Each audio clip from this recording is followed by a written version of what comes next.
सभी साथियों को तहे दिल से धन्यवाद इस चैनल पर। साथियों, आज का जो अपना टॉपिक रहेगा सूरदास जी के जीवन परिचय पे रहेगा। ठीक है ना। आज हम इस वीडियो में यही जानेंगे कि आप अपने यूपी बोर्ड एग्ज़ाम में ठीक है ना, कैसे जीवन परिचय लिखेंगे। आज इसी पे पूरी पूरी बहस होने वाली है। ठीक है ना मेरे साथी। किस प्रकार से लिखना है कि यहाँ पे जो आपके 5 नंबर मिलने को है वो किस तरह से मिलेंगे। साथ ही हम इनके जीवन परिचय को भी अच्छी प्रकार से पढ़ लेंगे। ठीक है ना मेरे साथी। तो अष्टछाप के कवियों में अग्रगण्य सूरदास जी का जन्म होता है कब? सन 1478 ईस्वी में। मेरे साथी, पहली हेडिंग आपकी हो जाएगी सूरदास जी का जीवन परिचय। दूसरी हेडिंग सूक्ष्म अवलोकन, छोटा सा हेडिंग सूक्ष्म अवलोकन। ऐसे ही ग्राफ बना के आप लोग लिखेंगे। इसमें इनका जन्म हो जाएगा सन 1478 ईस्वी में। जन्म स्थान रोनकता गऊ घाट, जो उत्तर प्रदेश है, मथुरा के पास। ठीक है ना। पिताजी का नाम पंडित रामदास सारस्वत, गुरुजी आचार्य वल्लभाचार्य। भाषा जो इनकी होती है ब्रजभाषा होती है। क्यों ब्रजभाषा होती है? कि मथुरा वृंदावन के इर्द गिर्द ही रहते हैं, भजन कीर्तन करते रहते हैं, इसलिए लोकल ही भाषा इनकी साहित्यिक भाषा बन गई। ठीक है ना।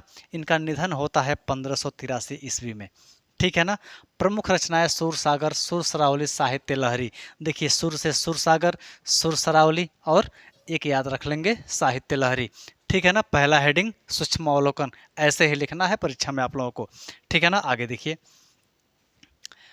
तीसरी हेडिंग बनती है जीवन परिचय का। किसका? जीवन परिचय। अब सूरदास जी के अनुसार, खुद सूरदास जी कहते हैं कि मेरा जो जन्म है वह मथुरा के निकट रोनकता या फिर रेणुका क्षेत्र में हुआ था, जबकि दूसरे लोग कहते हैं कि उनका जन्म स्थान दिल्ली के पास सिंही माना जाता है। ठीक है ना। तो इनके जन्म स्थान को लेकर मतभेद है। ठीक है ना। कुछ लोग कुछ और कहते हैं, मगर हमको चलना है सूरदास जी के अनुसार। ठीक है।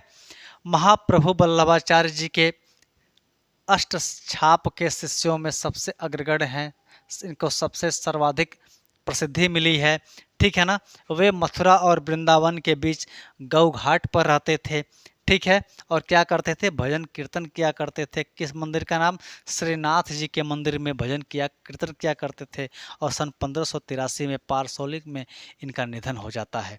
ठीक है मेरे साथी। सूक्ष्म अवलोकन, जीवन परिचय भूलेगा नहीं, नोट डाउन कर लीजिएगा। अगला जो हेडिंग रहेगा वह हेडिंग रहेगा साहित्यिक योगदान, यानी कि साहित्यिक परिचय और रचना। ठीक है ना। अब यहाँ पे चौथी हेडिंग आप लोग डालेंगे रचनाएं। रचनाओं में मैंने बताया 3 प्रकार की रचनाएं। इनके 3 ग्रंथों सुरसागर, साहित्य लहरी और सुरसरावली में सुरसागर ही सर्वाधिक प्रसिद्धि यानी कि लोकप्रिय हुआ है लोगों ने। ठीक है ना। जैसे तुलसीदास जी का जो रचित रामायण है, रामचरितमानस है, चूँकि रामचरितमानस नाम से तो कई लोगों ने लिखे हैं अपने अपने ग्रंथ, मगर सर्वाधिक प्रसिद्धि तुलसीदास जी के ग्रंथ को मिली। किसको? रामचरितमानस को। ठीक वैसे ही इनका जो सूर सागर है, इसको सबसे ज़्यादा प्रसिद्धि मिली है। ठीक है ना। साहित्यिक योगदान, साहित्य में इनका योगदान क्या रहा है, यह साहित्य को क्या भेंट किए हैं, हिंदी साहित्य को क्या भेंट किए हैं हमारे सूरदास जी।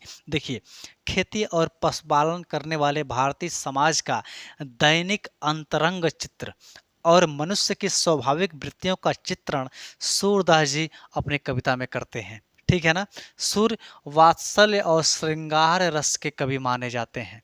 प्रश्न आपसे पूछ सकता है, ठीक है ना, कि सुर वात्सल्य और श्रृंगार रस के कवि क्यों माने जाते हैं? ठीक है ना। तो क्या कहेंगे? क्योंकि इन्होंने अपनी कविताओं में सबसे ज़्यादा वात्सल्य रस और प्रेम को दर्शाया है, रति को दर्शाया, श्रृंगार को दर्शाया है। ठीक है ना। इसलिए ये वात्सल्य और श्रृंगार रस के कवि माने जाते हैं। कृष्ण और गोपियों का प्रेम सहज मानवीय प्रेम की प्रतिष्ठा करता है।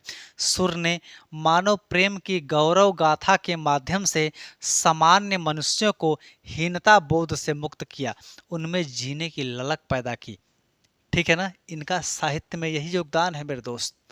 उनकी कविता में ब्रजभाषा का निखरा हुआ रूप पाया जाता है। वहीं चली आ रही लोकगीतों की परंपरा की श्रेष्ठ कड़ी है। ठीक है ना। उस समय जो लोकगीत गाया जाता था, उसी को माध्यम बना के सूरदास जी ने अपनी रचनाओं में गढ़ा है। ठीक है ना मेरे साथी। देखिए तो यही रहे आपके सूरदास जी के जीवन परिचय, छोटा सा वीडियो, छोटा सा क्लास, बिल्कुल छोटा सा ही, और 5 नंबर आपके लिए क्लियर। ठीक है ना मेरे साथी। आपको किस टॉपिक पे क्लास चाहिए, उस टॉपिक का नाम कमेंट में लिख दीजिएगा।